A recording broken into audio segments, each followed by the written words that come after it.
All right, so I'm doing this live on YouTube as well, which I've never done before. So hope you guys are doing well. I started venture into social media, I don't know, 2.5 years ago, something like that, just to expand my classroom and try to. I love teaching, so if I can't do it in the classroom, then I'll do it outside of the classroom.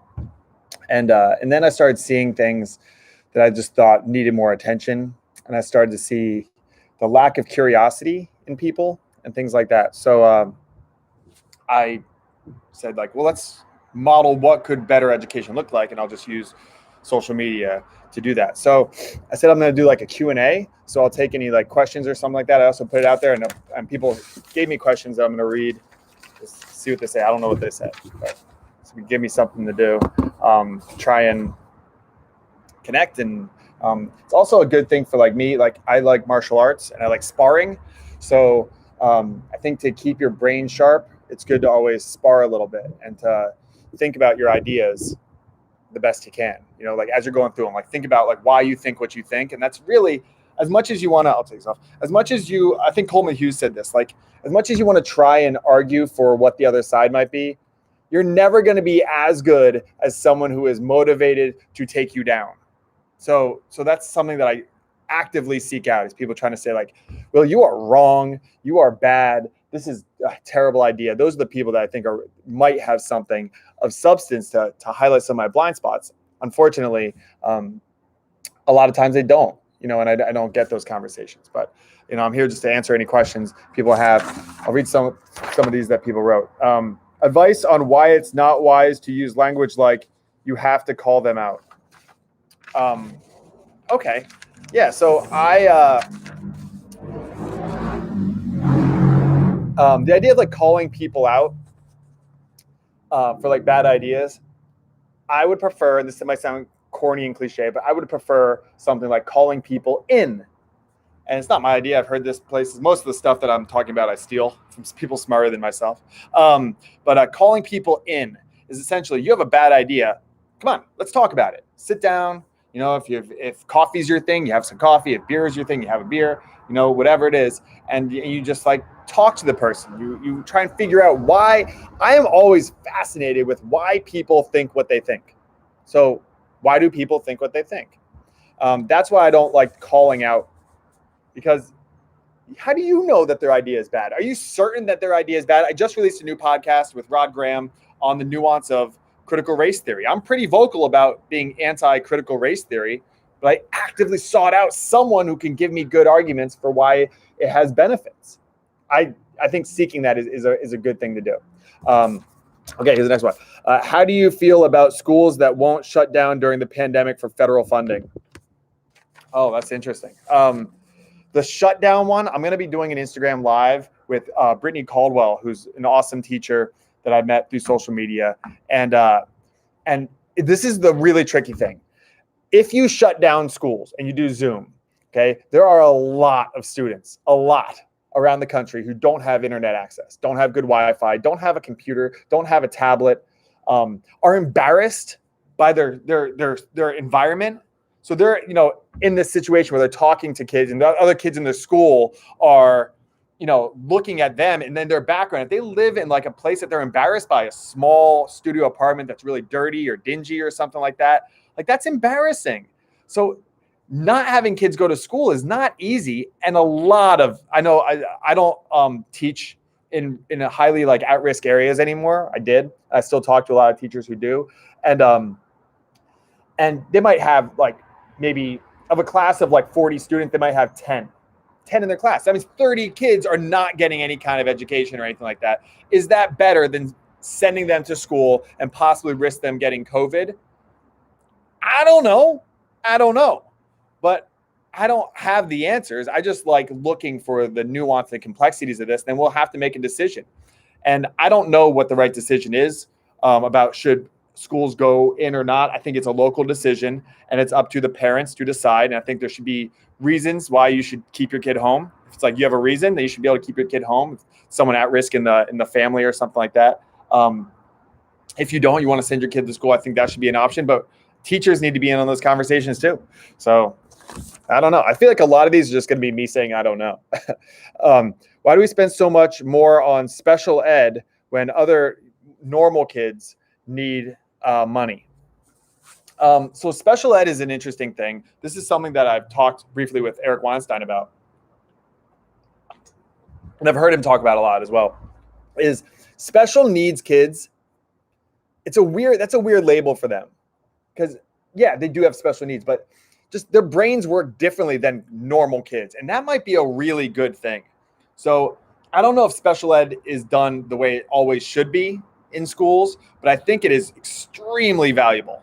I think that if you can do special ed properly and use these weird, unique, different operating system type brains and get them into situations where those brains can really just like be given some free reign, I think it could be huge.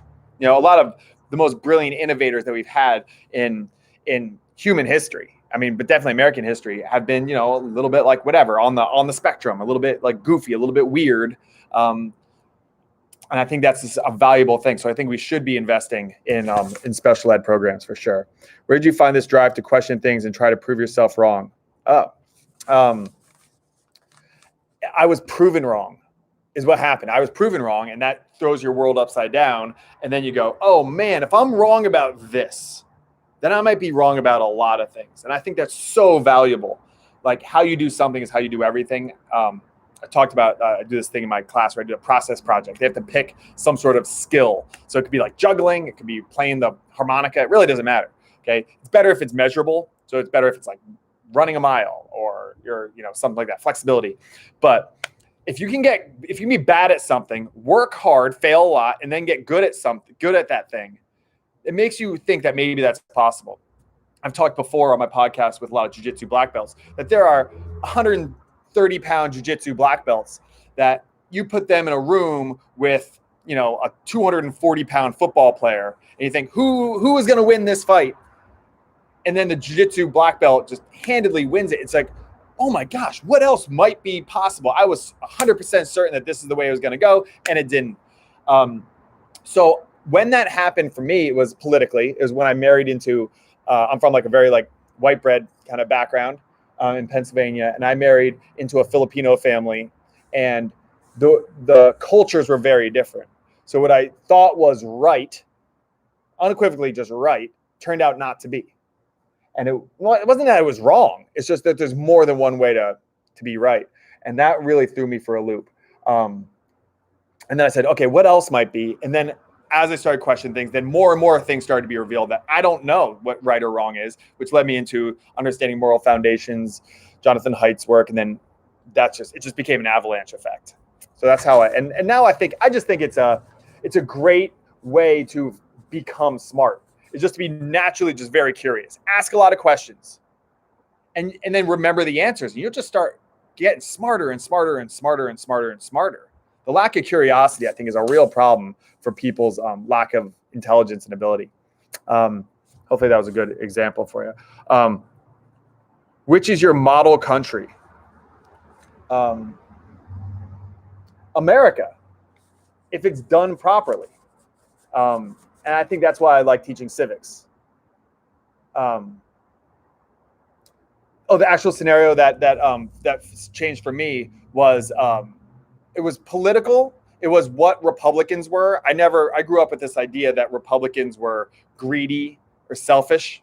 And then I married into this immigrant family that had Republicans in it because they were small business owners and came to this country with nothing basically and hustled and grinded and I was like, oh, okay. And then they also did a lot of good things. They, opened up their home to people just willingly who were desperate and in need. And I looked at a lot of people who were more on the liberal side of my family. And I was like, well, how much are you contributing to doing good in society? And then I looked at this new Republican side and go, wow, the Republicans are actually like a little bit more charitable and a little bit more, like kind in their actions. That's interesting. Not to say that like the liberal side they were not good people. They are. Okay, but just the actions were there more. So that was a big part of it, I think. But then it was even little things in the customs, like having nannies. Nannies were viewed as bad in like my white person culture. And then nannies in the Filipino community was like a thing that where you get to kind of share the love of your kids and help someone out who needs help and all that kind of stuff. So that's what it was. Jimmy Dore pushing progressives. I think he should be.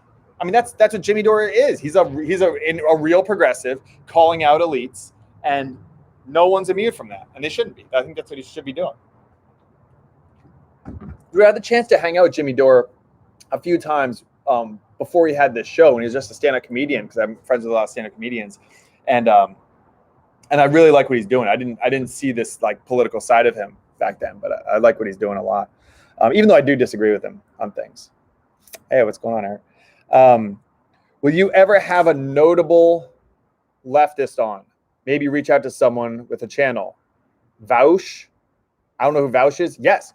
Would I have a notable leftist on? Yes. I would love to have one. I would love to have, what's that? The communist, Wolf, Robert Wolf, I think his name, something like that. I would love to have.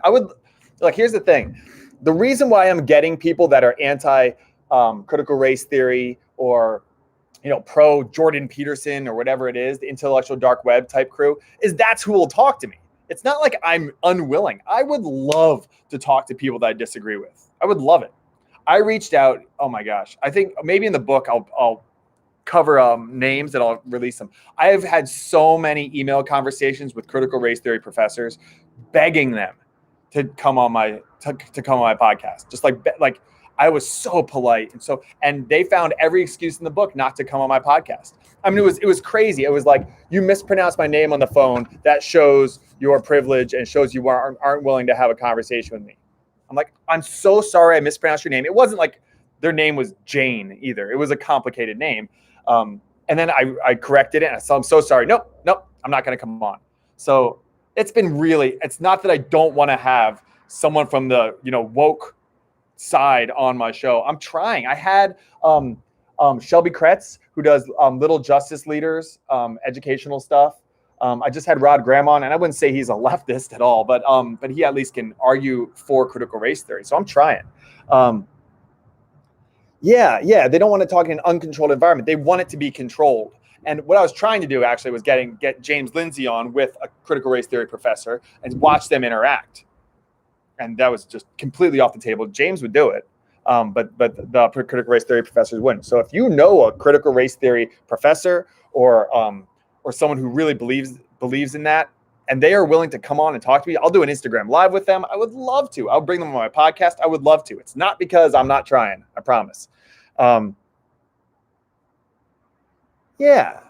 So, I mean, I think that a lot of people want to have these conversations. That's Coleman Hughes. And I wouldn't say Ibram Kendi is a critical race theory professor, but, African-American studies and, clearly pushing on that side. Coleman Hughes said, let's have a conversation. Let's do it. We'll raise money and we'll donate it to the United Negro College Fund. Come on, let's have a conversation. And Brittany King, who I talk about in here, who I really dig, she's like kind of new to the scene, but she's great too. And she's kind of like, why not talk about it? But we go into this a little bit actually in my podcast, my latest podcast with Rod Graham, so you can check that out. How can we have lawmakers who are proficient in tech as much as big tech themselves? Oh, that's a great question. Yeah. Did you see when I think it was the CEO of Google was testifying, and some senator was like, why is my iPhone not working? And he's like, I don't know. That's not our product. Like, asking Mark Zuckerberg, how do you make money?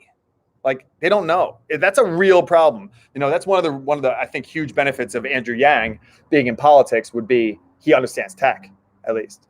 But here's what I think is a big problem, and this is kind of all encompassing. I'm seeing this more and more and more. Is we have had an affirmative action of ideologically possessed people and idiots. So I taught in some of the worst neighborhoods in LA, and then now I teach at a private school in a very nice area of LA. Which school has more just natural genius? It's hard to say. Now, which school has more kids going to college? Very easy. Which school has more kids that are proficient on grade level reading and writing? It's very easy.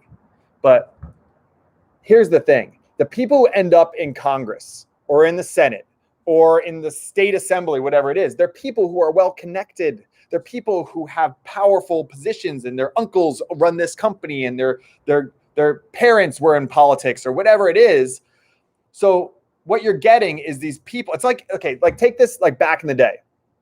And then I'll answer this CRT question, but take like back in the day, there was a king, right? And this was this dude with like giant broadsword, just smashing, conquered land, and was just like, this is mine now. People are like, I want to get behind that guy. That guy is a leader. Okay. So he becomes the king, builds a big castle, has a kid. Okay. He might teach his kid how to sword fight and stuff like that, but his kid's born in a castle. His kid does not know the grind to create that castle. And then his kid has a kid, and then his kid has a kid, and his kid has a kid, so on, so on, so on, so on, right? And then before you know it, you get that cliche of like the prince who's like very like soft and like, oh, I don't want to touch that. Ew, blood. And he's a descendant of some, ruthless conqueror, but he just becomes soft. He's become soft. And I think that's what's happening in America. We're 250 years into this game, and I think that as much as our founding fathers did not want an aristocracy, and they did not want wealth to be just generationally grown and grown and grown, I think that's happened. And I don't think that you can't become a millionaire. There are a lot of new millionaires. Look at the Dave Ramsey statistics on that. I think that there still is an American dream, but there is also a gated institution that doesn't allow certain people in.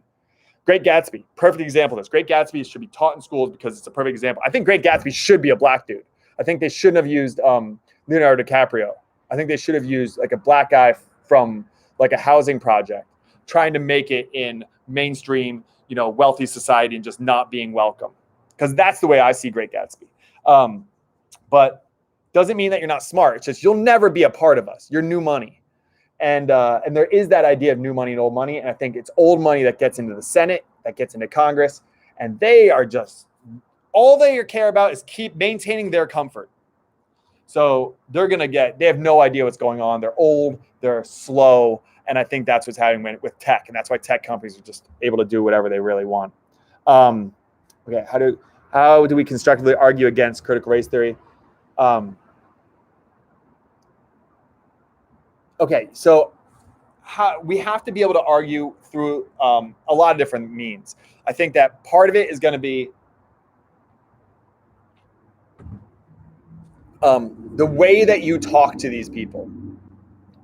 The way that you talk to people who are critical race theory, like sycophants, like really, like this is it. This is the way to understand the structure. If you're going to talk to someone, it's their religion. So if you're going to talk to someone about their religion, you got to show genuine curiosity. What do you get from this religion? Like, what do you get from it? This is clearly benefiting you in some way. What do you get from that? And actually be curious. Like, why do you believe critical race theory? Why do you read, Roland Fryer's work and say, no, I disagree? Or why do you refuse to read Roland Fryer's work or refuse to read Helen Pluckrose's book? Like, what is that? And you are curious, right? Like, you are curious about critical race theory and how it's moving forward if you see it as such a terrible idea. So just be curious. And it's hard. It's hard because they don't want to talk to you. They don't want to talk to me. So it's difficult, but the more and more curious I am, then the more I can hopefully get something out of that. That's the plan anyway. And then shifted public school. It took 3 years to catch up with the public. Oh, that's interesting. So the private school wasn't as good at education. Yeah, it's weird because in Pennsylvania, private schools education wasn't as good as public school is better. Out in California, I think it's the opposite. I think private school education is better. Why are your teeth so perfect? I have feelings though. Well, I had braces in 7th grade, got them off at the end of 8th grade, didn't wear my retainers, so my teeth got crooked, and then it kind of always bothered me. So when I had a kid, so I was probably 30, probably like 5 years ago.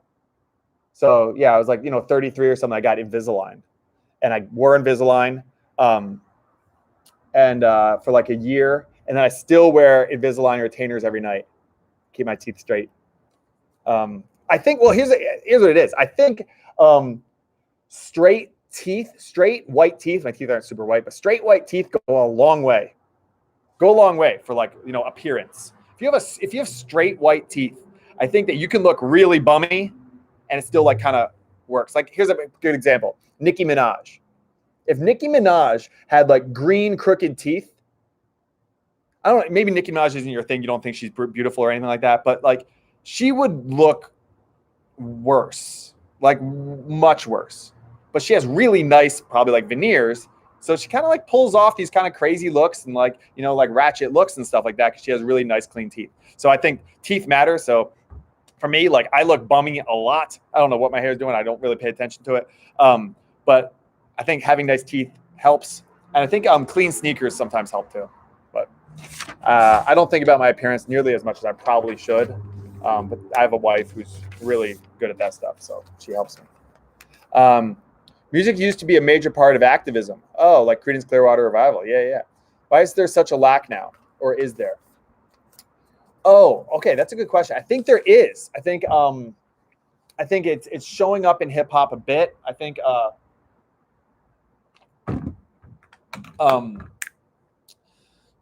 think that it does show up. I think Beyonce's made efforts to do that. I think Kendrick Lamar has done things about activism, but I think it's because of money. I think it's the capitalistic model. And I'm a capitalist. I love capitalism, but I love America too, and I'm pretty critical of America. So you're going to make records that make money, and a lot of activism, gets people uncomfortable. It's divisive and things like that, and you don't want to be divisive. So I think that's why we don't see as much activism in music, but we should. We really should. For you artists out there, I did a video a while back about how we need artists right now to help us be more unified. What's my opinion on WAP by Cardi B? It's funny. I am leaning more on the liberals on this one than the conservatives. Ben Shapiro was reading the lyrics to WAP. That was funny. But look, I go back and listen to I love Biggie Smalls. So I go back and I listen to Biggie in my car. And sometimes like my 6-year-old, my 3-year-old are with me. And I'm like, oh my gosh, that is so bad. That's so vulgar. I got to quick turn it off. It's vulgar. Like old school hip hop, like the stuff that they would say about women is so vulgar. I think Cardi B, maybe it's just to make money. Maybe it's just to be shocking, which is also part of entertainment. Harry Styles, why is he wearing dresses? Because Candace Owens is getting upset about it. So that's why. It's, this is androgynous rock stars. Wow, that's not new, at all.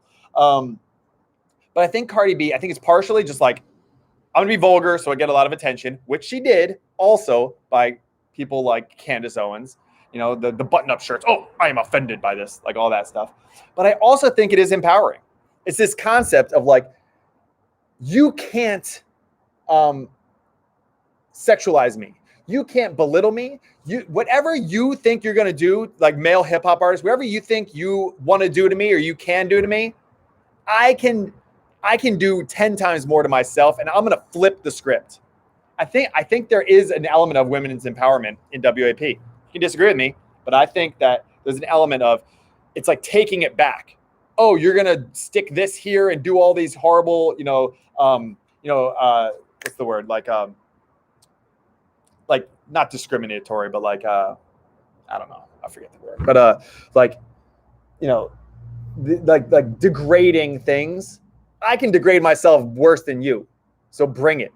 Like I'm owning this. You're going to pull my hair, pull it harder. Like it's trying to take the power for women in their sexuality. I think there's an element of that. So yeah, there's something I'm liberal on. What do you think about the challenges of breaking the cycle of poverty? So I think the cycle of poverty can get broken. I think that we have to put forth real effort into doing it. I think that those of us not in poverty need to be willing to actually care about it.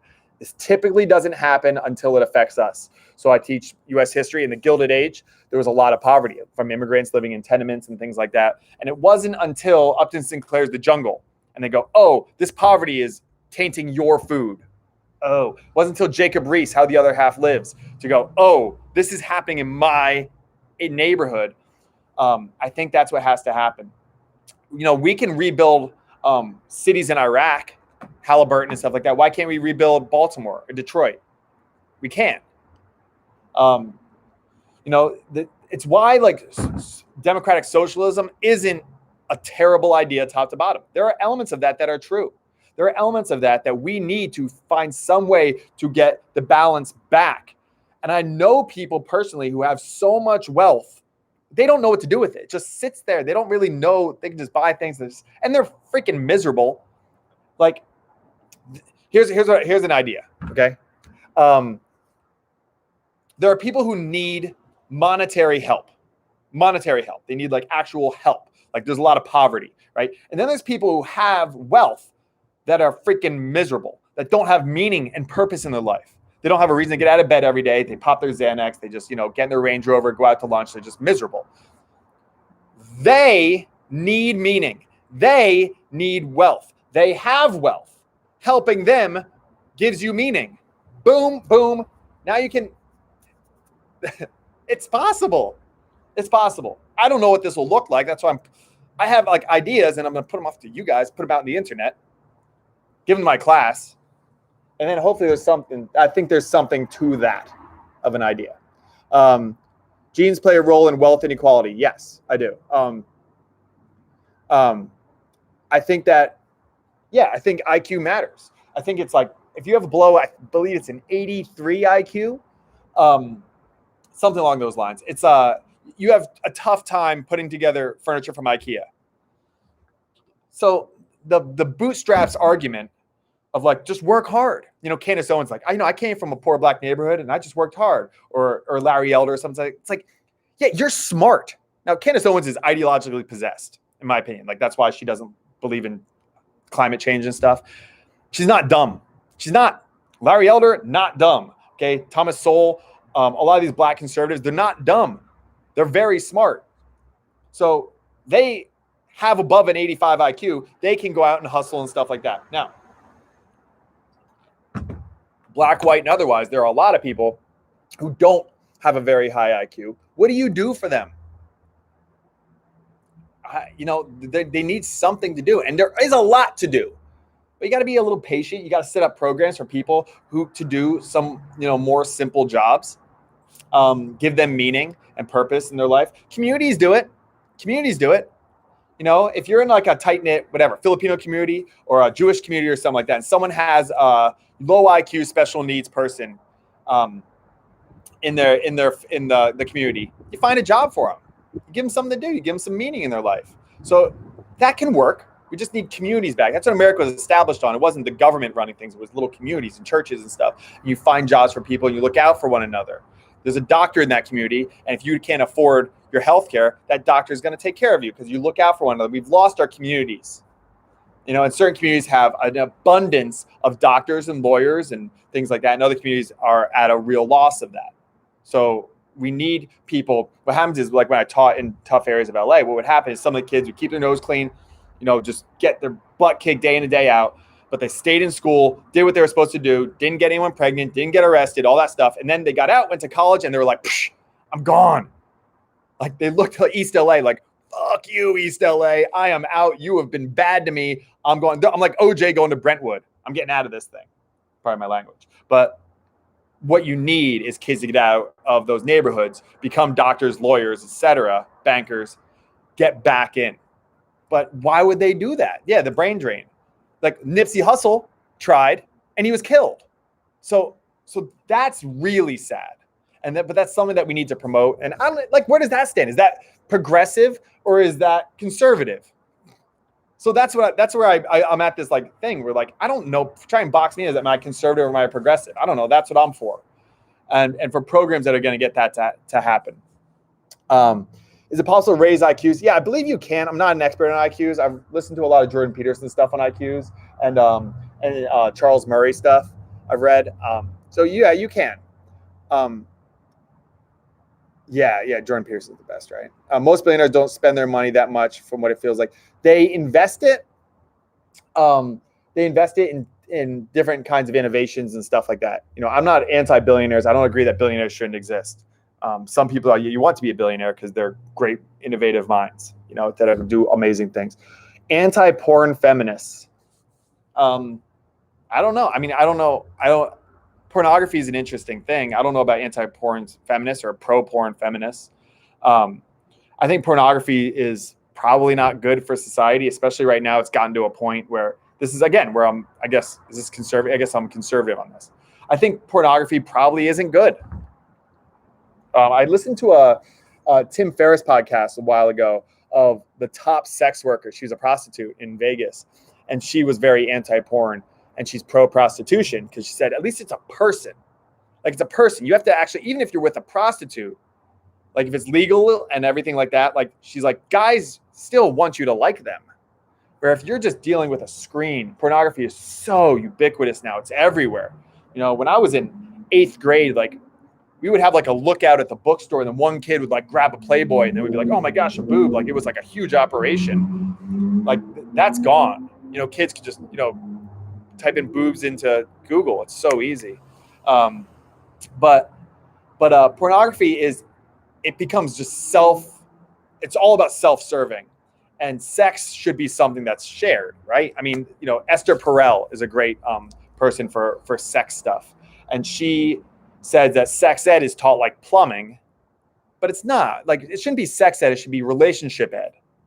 And I think that's pretty accurate. I think that we need to teach kids how to be in relationships and teach adults how to be in relationships, not just how to put their thing in other things. I think it's a problem, but that's me being a square.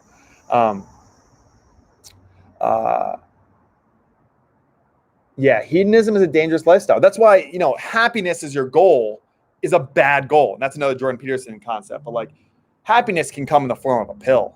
If you do MDMA or something like that, drink alcohol, like, I feel good. You feel good, but meaning is something that's way deeper. I woke up today and I had my 3-year-old. We were sleeping we were like camping out in a living room with a campfire, and just woke up with like my 3-year-old in my arm. It was just like in a nice house, and I'm healthy, and my kids are healthy, and our business is doing okay despite COVID. I'm just looking around like, wow, I'm so blessed. Like this is a high that is better than drugs. So, drugs and sex and stuff like that, like they're great, great. But there's things that are better. If you seek those things that are better and more long-term and deeper into the onion, I think you'll just be better off.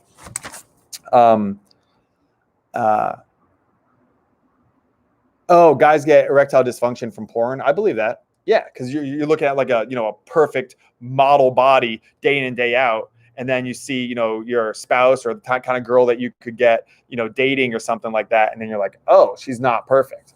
It's like, yeah, I think that's interesting. Do I think that there was? Oh wait, how do we convince people to stop hating everyone on the other side? Show curiosity, model it. I don't know. What do? I don't know. I set up a YouTube live and an Instagram live, and I answer questions, and I have my wife watch my kids for an hour, and I make a podcast, and I talk it in class. That's what I do. I don't know if you're a violin player, you play some violin with that. That's convincing about a uniting thing. If you're an athlete, then you talk about uniting. You just use whatever gifts you have to try and promote that.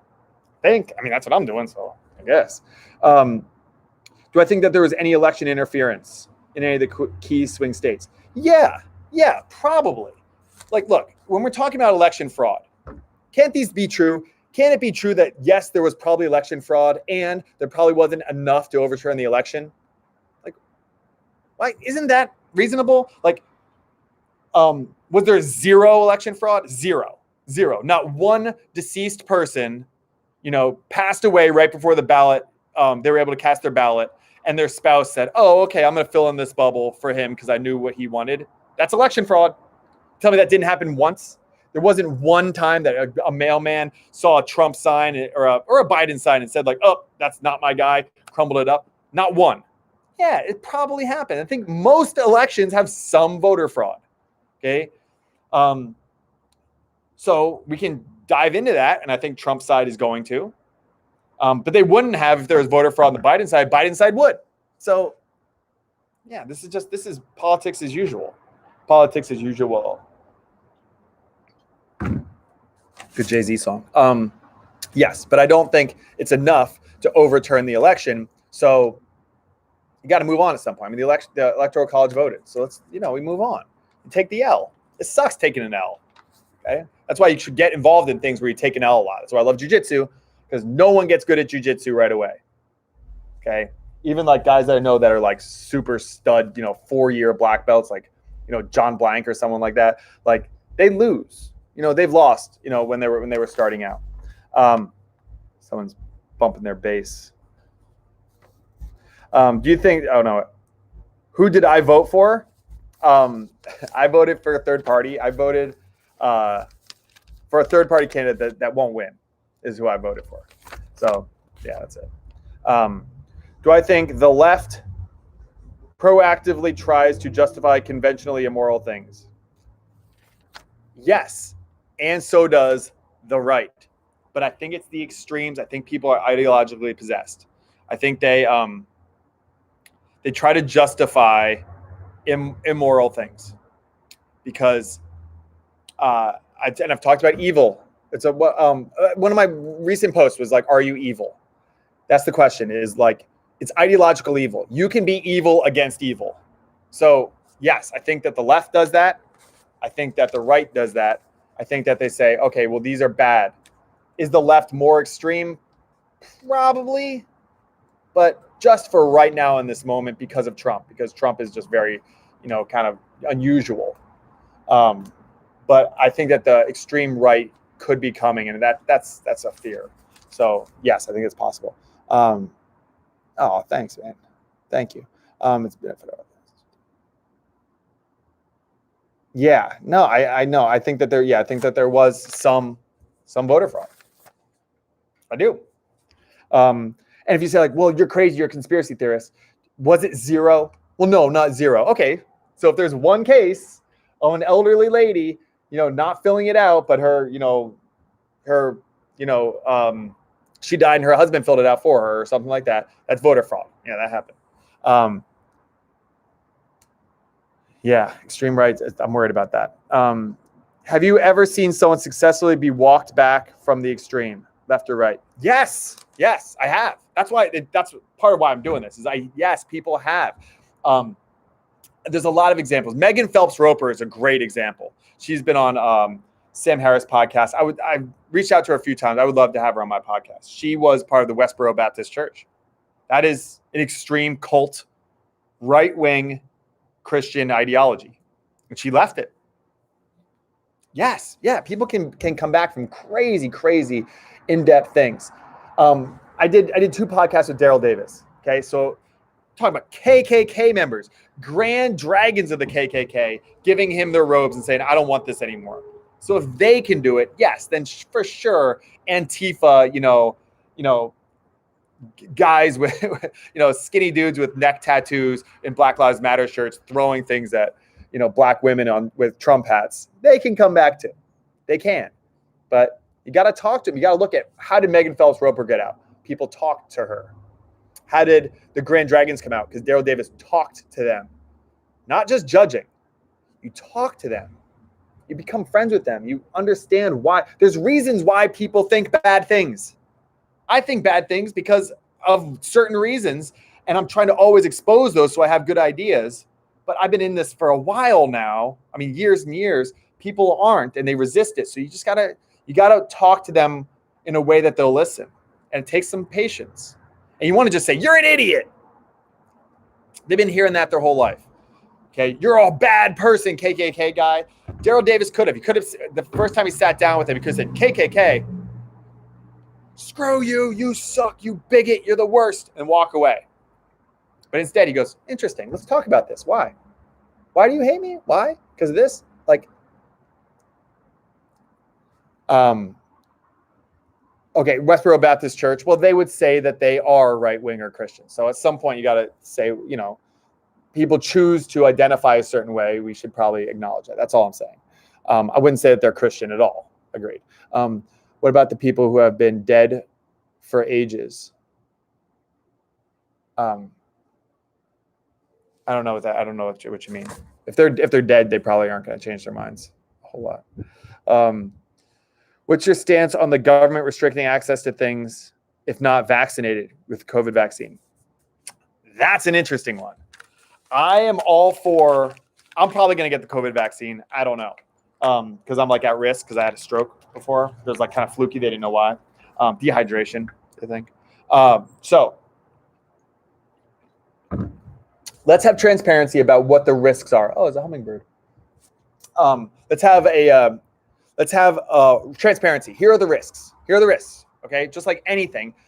Here are the risks. I'm a little concerned that you can't do a lawsuit, and that might be wrong, but I've read that of several different places that you can't sue if you have any issues. But look, that's part of it. So you just go, here are the risks. Okay, I'm gonna decide or not decide. Now, if they say here are the risks, and the risks are really scary, and then they say you can't get access to whatever, I don't know what it'd be, Social Security, or it could be private industries like flying or something like that. That gets stickier. I think that gets stickier. I think that if you say you have to do this thing, and this vaccine is new, there are no long-term studies on it. I'm sure it's. I don't know if I'm sure that it's safe, but I would bet that if I had to bet, is it safe or unsafe? I would bet more that it's safe. But there are risks. There's risks to everything, and things come out. I don't know if you're familiar with thalidomide. Thalidomide was a really sad story where these women who have morning sickness when they're pregnant, pregnancy sickness, and my wife has it bad when she's pregnant. We've had two kids, and she threw up literally every day for like 2 months straight, every day, just like hungover for like 3 months, like just horrible, right? And there was this pill you took to relieve your morning sickness. So a lot of women took it, and then their babies came out just horribly, deformed, basically. It was just so sad. Yeah, Children of Thalidomide, like the Billy Joel song. Really, really sad. Who knows? That stuff happens, guys. That stuff happens. So if you're going to say, here, these are the risks that we know about. Here are the benefits that we know about. Make up your choice. But then say, if you choose not to, you are restricted from these things. The things that they restrict you from have to be things that are not essential. There has to be non-essential things. I think that's a big thing. Like even school, like I'm probably for vaccinating for public schools. Like I think I am. Because you can always find private schools. If you can't afford that, you can homeschool. Well, I don't have the time to homeschool, or it's a lot harder. Like, yeah, I mean, compulsory schooling, it has its positives, but it also has its negatives where a lot of parents just aren't engaged with their kid. One of the positives that come out of this kids staying at home is maybe that their parents are engaged more in their education. But I think that you got to be very careful of restricting people who are not vaccinated to things that are a necessity. I think that's a really bad idea. I think restricting them from things that are luxuries or things that are not needed because of safety reasons of spreading COVID makes a little bit more sense. But that's a tricky one. That's a good question. Yeah, that's so strange about how they can be exempt from litigation.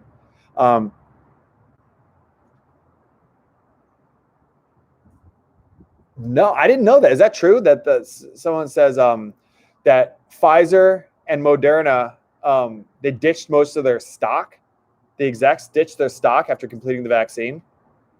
That's interesting. I don't know if that's true or not, but if that is, yeah, please send me stuff on that because I want to look into that. I didn't hear that. That's crazy. Yeah, maybe. Well, here's the thing. If you get a tax rebate for not using public school, this is a collective good thing. Schools don't have a ton of funding. Some schools do, some schools don't. Some schools have way too much funding and they just waste money, which I see a lot with consultants and garbage like that. Other schools don't have enough for books. I was at a school one time where they limited how many copies you could make in a semester. Like there was like a tally, like you put in your code and it said, oh, you're out of copies. You can't copy because they didn't have enough money for copiers and paper. So you take away funding, you pull your kid out. Who's not getting pulled out of school? The kids who don't have parents that are interested in their education.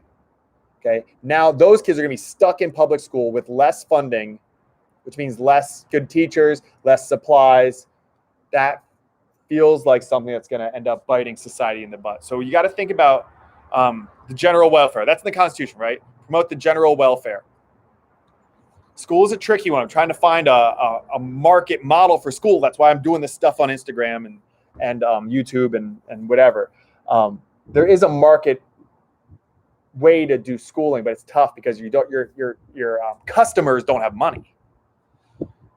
So if your customers don't have money, like, it's not so simple as, you make a great product at a great price, people will buy it. Now, if they don't have money, they won't. So it gets really tricky. And I think that we want an educated populace. We want kids to be educated. You take away funding from schools. You pull out the kids whose parents actually care about school. It's just going to become a mess. That school is going to be really like a school to prison pipeline.